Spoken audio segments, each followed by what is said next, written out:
कमल झोपेतून एकदम ओरडत उठल्यामुळे शांतेची गुंगी पार कोटच्या कोठे नाहीशी झाली व ती एकदम धडपडूनच उठली. तिला घाबरल्यासारखे झाले होते. झोपेची झापट डोळ्यावर आणि विचारांचा अंमल मनावर अजूनही जाणवीत असून तिची स्वप्नसृष्टी पूर्णपणे नष्ट झालेली नव्हती. घाबरटपणाने इकडे तिकडे पाहात, "अगं बाई, काय, कोण, कुठे?" असे काही आपल्याशीच बोलत ती उठून उभी राहिली. कमल ओरडत विवळत शांतेला व कांताला जवळ येण्यासाठी एकसारख्या हाका मारीत होती. लगतच्या खोलीत दारे उघडी ठेवून कांता आपल्या पलंगावर तसाच झोपी गेलेला होता. वाचता वाचता अर्धवट राहिलेले नवाकाळ वर्तमानपत्र तसेच त्याच्या छातीवर आणि चेहऱ्यावर पडले होते. उशाच्या बाजूलाच एका लहानशा तिपाईवर प्रभाकर आपली प्रभा उधळीत तसाच राहिला होता. झोपेच्या सर्वस्वी अधीन झाल्यामुळे कांताला दिवा कमी करण्याचे सुचले नाही. त्याची ती पहिली झोप होती आणि आज तर तो कचेरीत विशेषच दमला भागला होता. शिवाय उण्याला भर म्हणूनच की काय कोण जाणे, संध्याकाळी शांतेने केलेले गोडधोड पदार्थ जरा आग्रहामुळे त्याच्या पोटात जास्तच गेल्यामुळे त्या ताज्या व जड अन्नाचा अंमलही त्याच्यावर चांगलाच चढला होता. अशा झोपेत असूनही कांताच्या गाढ निद्रेचा भंग कमलच्या ओरडण्याने केला. तोही तसाच गडबडून धडपडत उठला व "काय, कोण, काय झाले? आलोच हा मी, घाबरू नका" म्हणत तो पलंगावरून ताडकन उडी मारून खोलीतून बाहेर पडला. रात्रीची वेळ, बाहेर काळोख मी म्हणत होता. तशात पाऊस पण रात्रभर झिमझिम झिमझिम झडत होताच. बाहेर नुसते डोकावून पाहण्यास देखील मन घेत नव्हते. मग अशा स्थितीत बाहेर पाऊल टाकण्याची तर गोष्टच बोलायला नको. शांता व कांत दोघेही कमलजवळ गेले. तिच्या अंगात आता ताप चांगलाच फणफणला होता. डोळे लालबुंद गुंजेसारखे दिसू लागून आवाज खोल खोल येत होता. ती पहिल्या प्रथम जी काय एकदा किंचाळली तेवढीच, मग तिला ओरडणेही कठीण झाले. विलक्षण अशक्तपणा येऊन तिचे हातपायच गळाल्यासारखे तिला वाटू लागले व त्यामुळे तिचा धीरही सुटला. कमळेचे दुखणे उलटले हे शांतेच्या ध्यानात आले व कांतही ते कळून चुकला. त्यावेळी त्या दोघांकडे कमलने अशा काही करुण दृष्टीने पाहिले की तेवढ्यानेच दोघांच्याही काळजाचे पाणी पाणीच झाले. शांतेच्या डोळ्यातून गंगा यमुना वाहू लागल्या, पण कांत पुरुषासारखा पुरुष असूनही हुंदका आवरण्यास असमर्थ ठरला. "काय झालं? इतकी घाबरलीस का? भ्यालीस होय? डॉक्टरकडे बोलावणं जाऊ दे का? काय होतंय तुला?" शांतेने तिला धीर येण्यासाठी पाठीवरून प्रेमाने हात फिरवीत विचारले. त्याच हेतूने तिने एकदा कांताकडे पाहिले. कांत लगेच आपला शर्ट कोट पाहू लागला, पण तितक्यात त्याला डॉक्टर रामराव आदल्या रात्रीच दुसऱ्या गावी काही खाजगी कामासाठी निघून गेल्याचे आठवले. आता अशा अपरात्री दुसऱ्या कोणत्या डॉक्टरकडे जावे, कोण भेटणार? आणि भेटल्यास अशा पावसातून व अंधारातून चिखल तुडवीत सुखशय्या सोडून कोण यायला तयार होणार? आपण गेलो तरी कुणीही अगोदर उठणारच नाही. त्यातून उठला तरी शेकडो सबबी आणि 1000 पंचायती लावेल. उद्या येऊ म्हणून सांगेल आणि फार झाले तर कसली तरी पुडी देऊन तात्पुरते आता यावर भागेल, शांत झोप येईल व मग सकाळी या म्हणजे पुन्हा पाहू असे सांगून आपल्यालाच तो परतावणीचा आहेर करील, असेच त्याच्या आतापर्यंतच्या अनुभवावरून कांताला वाटले. डॉक्टर रामरावांनी सुद्धा हा अनुभव कांताला अनेक वेळा उपभोगण्यास दिला होता आणि पुष्कळ वेळी बरेचसे डॉक्टर असेच करतात. कांतासारखी नवखी, घाबरट, तरुण, ताज्या रक्ताची माणसे एवढ्या तेवढ्यावरून राईचा पर्वत करून उठल्या सुटल्या त्यांच्याकडे धावतात. त्यामुळे त्यांनाही अशांना तसेच परत पिटाळावे लागते. आज पुष्कळ दिवसापासून कमलच्या आजाराची हकीकत बऱ्याच लोकांना माहीत होती. तेव्हा यावेळी कांत कुठल्याही डॉक्टरच्या दाराशी जाऊन त्याला उठवण्याचा प्रयत्न करता तर त्याला त्याच्या कल्पनेप्रमाणे अनुभव आला नसताच असे हटकून म्हणता यायचे नाही. तसेच विचार त्याच्या मनात आले आणि त्याचे हातपाय जास्तच गळाले. तशातच त्याची हालचाल निरखून कमलने कांताला हाताने खूण करून जवळ बोलावून अगदी खोल आवाजात म्हटले, डॉक्टर आणण्याची काही जरुरी नाही नि आपण उगाच जाऊही नये इथून. कमलची एकंदर मुद्रा फिरलेली होती. ती भेसूर दिसू लागून तिचा स्वतःचा धीर खचला होता. मनानेही ती निराशच झाली होती. या उपर मात्र आपण यातून वाचत नाही असे तिच्या मनाने त्यावेळी पक्के घेतल्याचे दिसले. तिने शांतेच्या खांद्यावर आपली मान टाकून कणत कणत तेच सांगितले. इतक्या खंबीर मनाची शांता, पण ती सुद्धा अशा वेळी गडबडली व तिलाही कमलची समजूत काढणे अशक्यप्राय झाले. कांताच्या तोंडातून तर त्यावेळी शब्दच निघेना. तो हताश मुद्रेने कमलकडे तटस्थपणाने पाहत जवळच एखाद्या दगडी पुतळ्याप्रमाणे जागच्या जागी खिळून उभा राहिला. त्याच्या डोळ्यातून एकसारखे अश्रुप्रवाह चालले होते. कमलने त्याला रडू नका असेही सांगितले नाही किंवा त्याला धीर येईल अशीही ती काही बोलली नाही, कारण तसे करायला ती स्वतः कुठे तशी धीर धरून होती.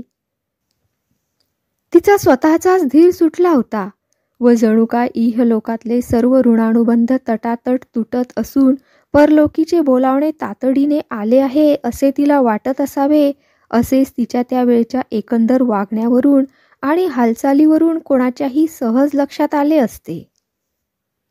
यावेळच्या कमल, शांता आणि कांत यांच्या परिस्थितीची व प्रसंगाची कल्पना, ज्यांना तसली परिस्थिती किंवा प्रसंग अनुभवावयास वा भोगावयास मिळाले असतील, त्याच्याखेरीज इतर कोणासही कल्पनेच्या करामतीनेही करणे कठीण आहे. अशा वेळी प्रत्येक क्षण दीर्घ युगासारखा वाटतो. रात्र भयाण भेसूर भासते आणि ती कधी काळी संपून त्यानंतर उजाडावयाचीच नाही अशीच मनाची खातरजमा होऊन सभोवतालची सगळी सत्यसृष्टी स्वप्नसृष्टीत समावून सगळीकडे भयानक दिसू लागते. दिवे नेहमीप्रमाणेच प्रकाशत असूनही त्याची प्रभाच नष्ट झाल्यासारखी दिसते व त्यामुळे अंधार भरून राहिलेले जागेचे कोपरे जसे काही खायला चालून येत आहेत असेच वाटते. समोरच्या आजाराबद्दल एका क्षणी आपुलकी तर दुसऱ्याच क्षणी तितकाच कठोरपणा मनात येत असतो. हे असले भयंकर दृश्य व ह्या यमयातना याचा एकदमच लय होईल तर बरे. जे काय यदृच्छेने बरे वाईट होणे असेल ते एकदम व एकदाच तडकाफडकी झाले तर उत्तम. आजाराच्या यमयातना आता यापुढे लांबावयाला नकोत आणि आपल्यालाही त्या प्रत्यक्ष पाहून मानसिक क्लेश सोसणे नको असे वाटत असते. हुबेहूब हीच अवस्था कांताची त्यावेळी झालेली होती. मन चिंती ते वैरीही न चिंती असे म्हणतात, त्याचा पुरेपूर अनुभव कांत प्रत्यक्षात अनुभवित होता. तर शांतीची मनस्थिती याहीपेक्षा विलक्षणच झाली होती. शरद ऋतूत आगाऊ कल्पना नसताही स्वच्छ नभोमंडळात कृष्णमेघ अवेळी जमून त्यातून विजेचा भयंकर कडकडाट एकदम झाला, म्हणजे जशा कानठळ्या बसतात आणि मेंदू व शरीर बधीर होऊन त्या कडकडाटापूर्वी आपले विचार काय होते, आपण आनंदित होतो का दुःखी होतो याचे जसे माणसाला ज्ञानच उरत नाही, तशीच अवस्था शांतेची या प्रसंगी झाली होती. झोपेपूर्वी आपण कोणत्या विचारात गर्क होतो, तिथूनच कमलच्या करुण किंकाळीने जाग कशी आली. समोरच कमलची काय अवस्था पाहत आहोत. आपले विचारचक्र कोठपर्यंत आले होते, पुढे आपल्याला कोणता विचार केला पाहिजे या सर्वांबद्दल शांता मनाने, विचाराने आणि विकाराने सुन्नत झाली होती. कमल आजारी असल्याचे आपणास कळले म्हणून आपण त्वरित धावत आलो काय? आपल्या दक्ष व प्रेमळ परिचर्येमुळे तिला थोडे बरे वाटू लागले काय? आणि शेवटी हे असे एकाएकी तिचे दुखणे उलटून मूळ पदावर आले ते काय? नव्हे, मुळापेक्षाही दुखण्याची पायरी पुढे गेली ती काय? तिला काहीच समजेना किंवा पुढे आपण कसे वागावे हेही उमजेना. कमल मधून मधून काहीतरी असंबद्ध बरळतच होती. शांता शून्य मनाने एखाद्या निर्विकार बाहुलीप्रमाणे कमलच्या अंथरुणावर तिच्या लगतच बसली होती. अधूनमधून ती कोठे कमलच्या अंगावरून हात फिरीव, नाहीतर डोकीवर हात दाबून धर किंवा तिच्या अंगावरचे पांघरून नीटनेटके कर, असे काहीतरी चाळे करताना अबोल चलचित्रपटातील एखाद्या भूमिकेप्रमाणे भासे. कांत मात्र हतबुद्धच झाला होता. आशा निराशेचे तुंबळ युद्ध त्याच्या मस्तकात जुपून आपले विधिलिखितच काय आहे याचाच तो विचार करीत होता. त्या दोघींच्या हालचालीकडे तो एखाद्या चित्रातल्या देखाव्याप्रमाणे तटस्थपणे पाहत राहिला होता. भवितव्यता भीषण रूपात त्याच्या दृष्टीपुढे थैथय नाचत होती. भलत्या सलत्या कल्पनांनीच त्याला सतत भडकावल्यामुळे त्याच्या दोन्ही डोळ्यातून अविरत अश्रू प्रवाह चालू होता. हे पाहत असता कमलचे आधीच व्याकुळलेले मन अधिकाधिकच कोळपून जळून निघत होते. कांतांना रडू नका म्हणूनही तिला म्हणता येईना की त्याचे रडूही तिला साहवेना. काही वेळाने कमलच्या तोंडाला कोरड पडल्याने तिने शांतेकडे पाहत पाहत क्षीण आवाजातच पाणी पाणी दे ग शांता, कोरड पडली आहे घशाला, असे म्हटले. शांता तिच्यासाठी पाणी तापवून आणण्याकरता व त्याबरोबरच थोडे काही खायला करून आणण्यासाठी म्हणून तेथून उठून आत गेली. अशा अपरात्री रोग्याला ती नुसतीच पाणी कसे देणार, म्हणूनच काहीतरी खायला देऊन मग पाणी देऊ, असे ती कांताला हलकेच म्हणाली. व आपण परत येईपर्यंत कांताने तिच्याजवळून हलू नये, असे नुसते त्याच्याकडील पाहण्यानेच त्याला तिने सुचवले. नंतर ती आत गेली.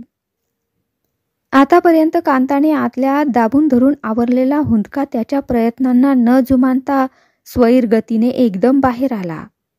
कमल तर ते पाहून जास्तच व्याकुळ झाली. असं काय ते करायचं? ऐकलं का? काय म्हणतेस? हे असं रडायचं नाही गडे. आपण आता काय करू? तुझी अवस्था मला तर ठीक दिसत नाही. दुर्दैवाच्या मनात काय आहे ते काही मला कळत नाही. बरं का, असं रडू नये गडे. माझं काय वाईट होणार आहे? सौभाग्याचा मळवट भरून दोन्ही हाती हळद कुंकू उधळीत आपल्या मांडीवर जर असं मला भाग्याचं मरण आलं तर? नको नको कमल, असं बोलू नकोस. तू भाग्यशाली होशील, पण मला हतभाग्याला अवघा जन्म दुःखाच्या वाळवंटात हाय हाय करीत निष्प्रेम भटकावं लागेल. पण छे, तुझ्यानंतर एक क्षणही मी जगू शकणार नाही. तुझ्याबरोबरच माझाही आत्मा हा लोक सोडून जाईल. पुढे दोघांनाही रडे आवरेना. कांताने स्वतःची रेखाटलेली मनस्थिती तिला अगोदरच पटलेली होती व आपल्या स्वतःच्या मृत्यूपेक्षा आणि आपल्या अपुऱ्या राहिलेल्या प्रेमी संसारापेक्षा कांताबद्दल आणि त्याच्या भावी निष्प्रेमी जीविताबद्दलच तिला आत्यंतिक दुःख वाटत होते. मृत्यूच्या वेदनापेक्षाही आपल्या पतीचे आपल्या पश्चात कसे होईल याच दारुण चिंतेच्या वेदना तिला जास्त तापदायक होत होत्या. त्यात आपला प्रेमाभावी कांत क्षणभरही जीव ठेवावयाला तयार नाही. एखाद्या वेळीच रागा करून जीवाचे काही बरे वाईटही करील अशी जबर दहशत तिला वाटत होती. कांताची बोलणे झाल्यानंतर कमलला रडू कोसळले हे खरे, पण त्याबरोबरच आपल्या मृत्यूनंतर कांताचे संरक्षण कसे होईल, कोणत्या उपायाने आपल्या पाठीमागे कांताला सुख लागेल याही विचारांनी तिला भंडावून सोडले होते. पण दैवाची खैर म्हणा किंवा दैवाचा बलवत्तरपणा म्हणा, अशाच विलक्षण अडचणीत मन सापडल्यामुळे तिला निर्वाणीचा एक उपाय सुचला व त्यासरशी तिला एकदम हायसे वाटले. तशाच अवस्थेत तिला बरे वाटले.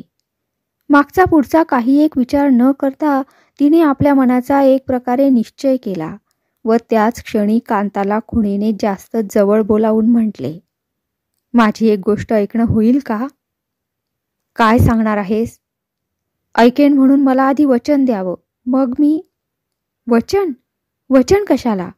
कमल, अशा घटकेला तू काही सांगितलंस तर ऐकणार नाही इतका का मी तुझ्या दृष्टीनं अगदी. ते राहू दे, पण आधी वचन द्यावंच. बरं, हे घे वचन.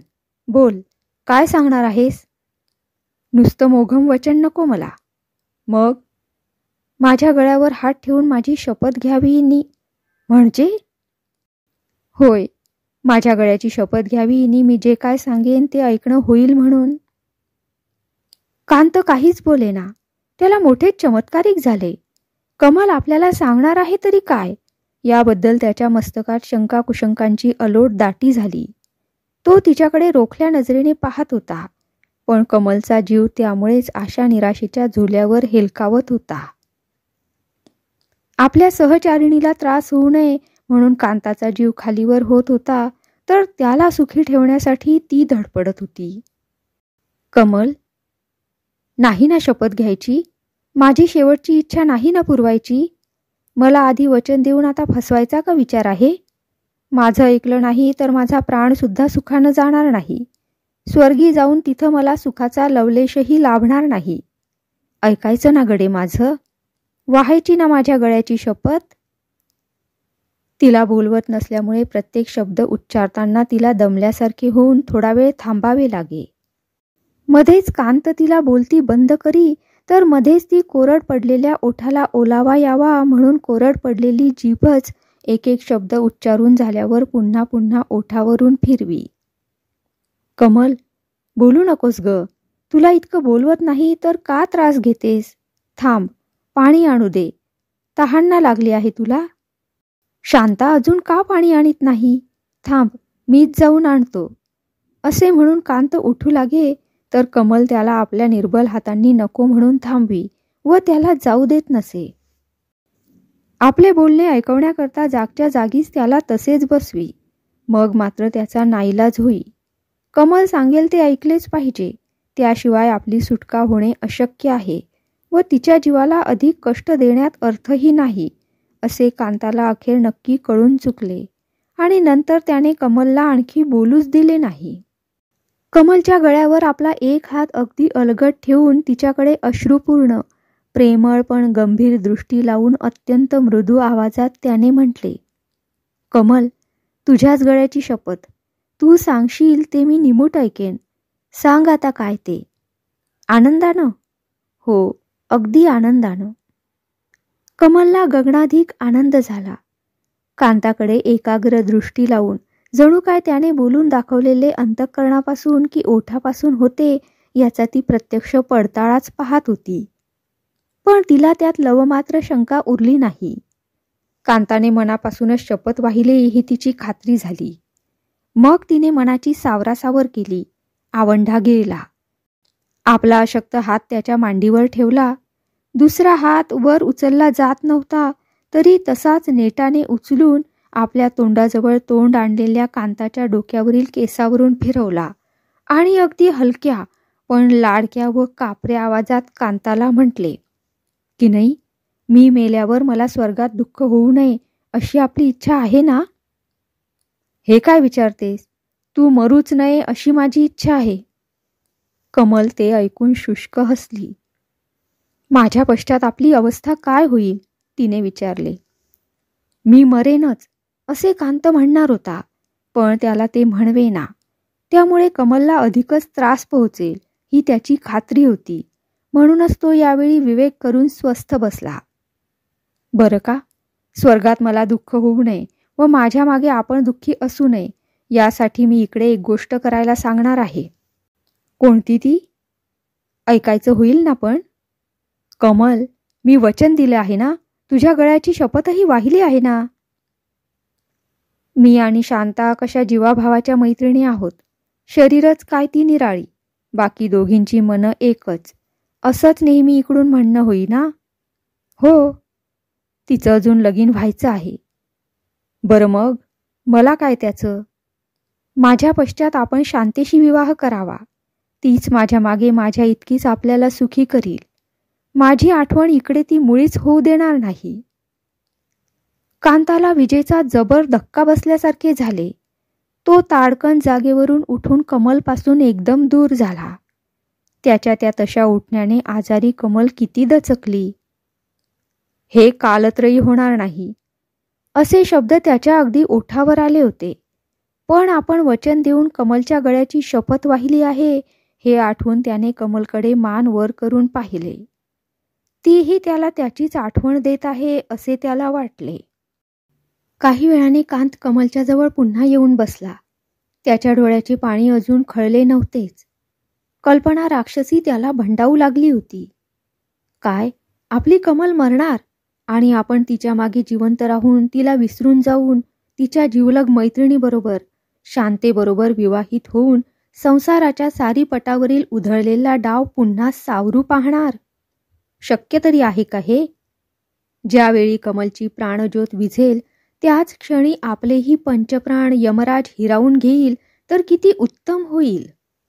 कुजलेल्या डावावर अपेक्षित दान घेऊन काय उपयोग होणार, असे सुद्धा कांताच्या मनात आल्या वाचून राहिले नाही. तो व्याकुळ झाला, पण त्याला आपली व्याकुळता आपल्याहून अधिकच व्याकुळ झालेल्या कमलेच्या दृष्टीस पाडणे अशक्य होते.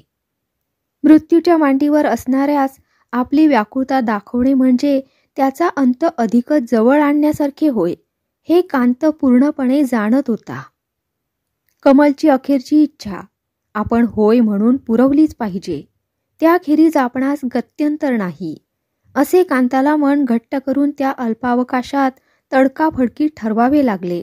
नव्हे, त्याला ते भागच पडले. क्षीण दृष्टीने कांताकडे पाहात अगदी खोल आवाजात कमल पुन्हा तो प्रश्न विचारणार. तोच कांताने मनाचा दृढ निश्चय करून आपल्या प्राणाहून प्रिय असलेल्या पत्नीची अंतिम इच्छा आपण अंमलात आणू, असे सांगण्याचे ठरवले. हे पहा, कांताच्या मांडीवर आपला हात ठेवून कमलने विचारले. काय? कांताने तिच्या पाठीवर हात ठेवीत म्हटले. माझ्या मनासारखे होय नाही का म्हणावयाचे? मी स्वर्गात सुखी होऊ नये अशी का आपली इच्छा आहे? कमल. कांत आता बोलण्यास सज्ज झाला होता, पण पुन्हा तो अडखळला. त्याची जीभ लुळी पडल्याप्रमाणे झाली.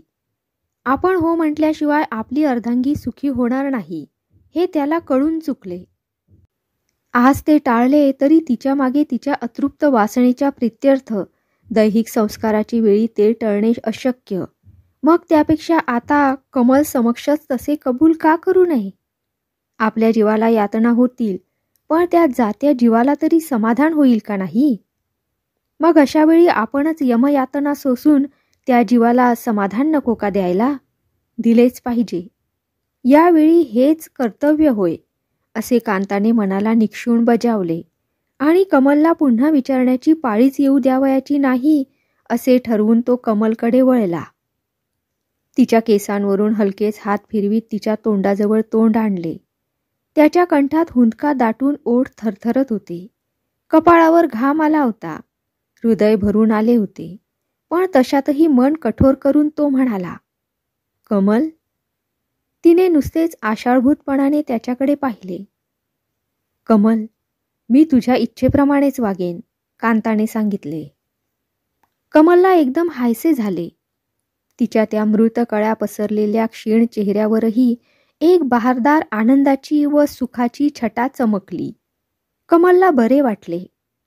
पण त्याचमुळे कांताची काय अवस्था झाली त्याचा तोच जाणे. कांताच्या निस्सीम प्रेमाची साक्ष कमलला पटली. त्याला आणखी बोलण्याची आवश्यकता नव्हती. ती बोलली नाही. त्यानेही मूक वृत्ती धारण केली. त्यांची हृदयच हृदयाशी बोलत होती. खाली गेलेली शांता एका हातात पाणी व लापशी व दुसऱ्या हातात कंदील घेऊन आली. तिची चाहूल लागताच कांत जरा बाजूला सरून बसला. तिच्या चेहऱ्याकडे पाहण्याचे धारिष्ट्य त्याला झाले नाही. ती तेथे येताच एखाद्या कळसूत्री बाहुल्याच्या यांत्रिक गतीप्रमाणे तो पटकन उठून खोलीच्या बाहेर पडला. शांतेचे त्याच्या हालचालीकडे लक्ष गेले नाही म्हणूनच बरे झाले. सारे अवधान रोग्याकडे असल्यामुळे कांत तेथून दूर झाला. तो आपल्याला ऐसपैस जागा मिळावी, आजाऱ्याजवळ बसून व्यवस्थितपणे खायला प्यायला देता यावे म्हणूनच, अशी तिची समजूत झाल्यास त्यात नवल नाही. त्यामुळेच तिने कांताला त्यावेळी काही विचारले नाही व कांतही काही बोलला नाही.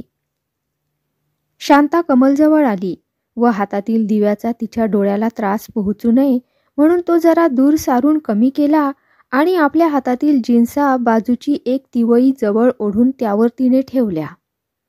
कमलकडे एकदा तिने निरखून पाहिले. ग्लानी येऊन कमल डोळे मिटून स्वस्थ पडली असेल अशी तिची कल्पना असल्यामुळे हलकेच तिच्या अंगावर एक हात ठेवून व कानाजवळ तोंड नेऊन हळू आवाजात तिने, कमल, पाणी हवं ना तुला? अगोदर हे थोडं खाऊन पाणी पी हं, हे बघ पाणी, असे म्हटले. कमलने डोळे मिटलेलेच होते. तशा स्थितीत स्वतःचा आजार विसरून ती कोणत्या विचारात गुंगली होती कोण जाणे.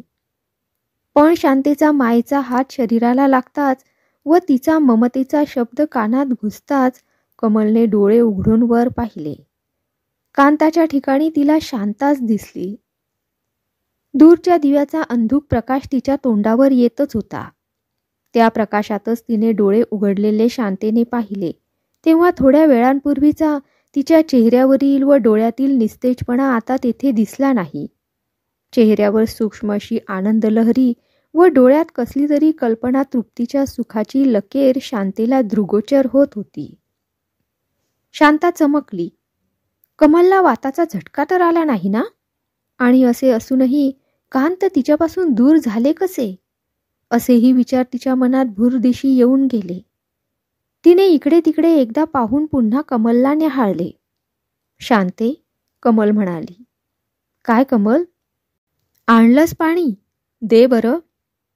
असा चांगल्या सावध माणसाच्या आवाजासारखा तिचा आवाज ऐकून शांतेचा जीव भांड्यात पडला. तिने हलकेच कमलचे मस्तक उचलून आपल्या मांडीवर घेतले व एका हाताने चमचा भरून लापशी कमलच्या तोंडाजवळ नेली. कमलने मुकाट्याने ती घेतली, पण पुन्हा चमचा भरून तिच्या तोंडापुढे आला तेव्हा नाकारून तिने पाणी मागितले. हे ग काय कमल, तुला बरं वाटायला पाहिजे ना? मग एवढं अगोदर घे, मग पाणी देईन. मला पाणी दे अगोदर, मला आता बरं वाटतं आहे. हे एवढं घेऊन पाणी प्यालीस म्हणजे तुला आतापेक्षा जास्त बरं खात्रीने वाटू लागेल. मग तू. शांते, खाऊन पिऊन मला आता नाही कधीच बरं वाटणार. असं भलतंच बोलू नये. मग काय बोलू तर? उद्यापासून खडखडीत बरी होईन म्हण. पण कमल तसे म्हणण्याऐवजी उलट रडायलाच लागली. तिची समजूत कशी काढावी हे शांतेला कळेना व ती एखाद्या वेड्याप्रमाणे कमलच्या तोंडाकडे पाहतच राहिली. कमलच्या तोंडात चमचाभर लापशी व पाण्याचा घोट शांतेने पूर्वीच दिला होता. तिची तहानमोड होऊन तोंडाची कोरड गेल्यामुळे तिला आता विशेष काही नको होते. शांता आपल्याकडे एकसारखी टक लावून पाहत आहे हे तिच्या ध्यानात आले. तीही भरल्या डोळ्यांनी तशीच पाहू लागली. जे कांताला सांगितले तेच शांतेला सांगण्याचे तिच्या मनात सारखे घोळत होते. कांता इतका अविश्वास शांतेसंबंधी तिच्या मनात नव्हता.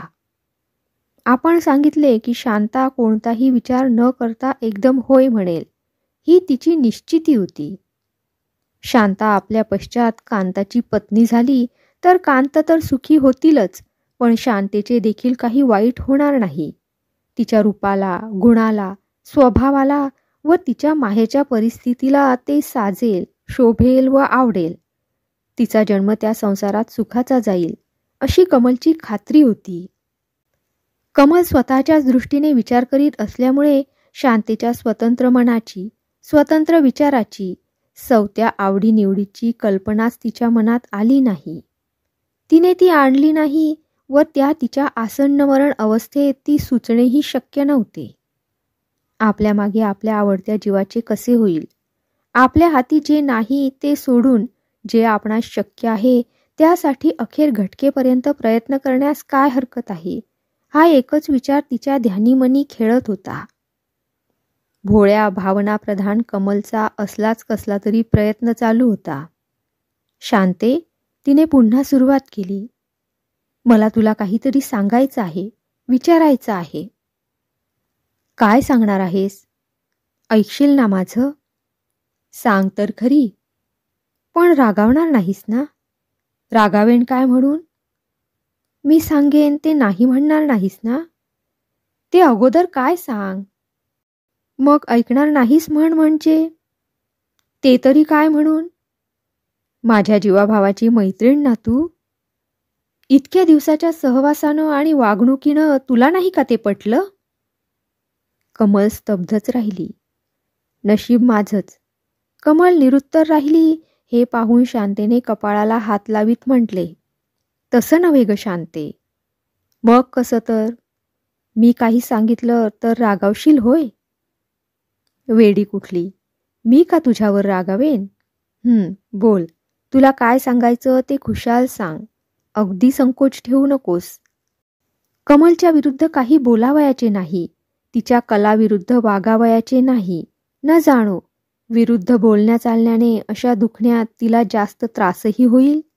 तिच्या मनासारखे बोलले वागले, होस हो करीत गेले तर तिच्या प्रकृतीला लवकर आराम वाटेल हे शांता जाणून होती आणि प्रथमपासून त्याच धोरणाने ती वागतही होती. मग ती आताच कमलला त्रास होईल असे का वागेल? चांगला डॉक्टर किंवा वैद्य कसल्याही हेकट किंवा चिडखोर दुखणाईतास आपल्या गोडगोड बोलण्याने आणि लागट वागण्यानेच अर्धा अधिक आपलासा करून त्याच्या हळुवार मनावर प्रेमळ अधिकाराची छाप बसवीत असतो. किंवा उत्तम परिचारिका हसऱ्या चेहऱ्याने हातातील कडू औषधही सहज पचनी पडून रोग्याला आजारातून उठवण्यात डॉक्टर वैद्या इतकीच उत्तरदायी असते. ते श्रेय आता शांता कमलजवळ बसून आपल्या बोलण्या वागण्याने मिळवत होती. रोग्याशी वागण्याची कला शांतेने चांगलीच आत्मसात केली होती. नावाला अनुसरूनच की काय, ती कुणावरच कधी फारशी रागावत नसे. मग कमलवर, आणि त्यातूनही ती आजारी असताना, तर ती रागावणे शक्यच नव्हते. शांते, खरंच मरणाच्या दारी पडलेल्या या तुझ्या लाडक्या मैत्रिणीची गोष्ट तू ऐकशील का? त्याप्रमाणे वागशील का? पण तू मरूच नको मुळी, शांता गंभीरपणे म्हणाली. माझं म्हणणं ऐकणार की नाही? एक सांग. मी मगाशीच तुला होय म्हटलं आहे. तू जगावंस आणि जन्मभर तू सांगशील ते मी ऐकत राहावं असं म्हणते मी. नि ते मला तरी नको का आहे? पण शांते, जास्त दिवस जगण्याचं भाग्य मला नाही हे मला पुरतेपणी समजलं आहे. क्षणात बरं तर क्षणात प्राणांतिक अवस्था होणं चांगलं का?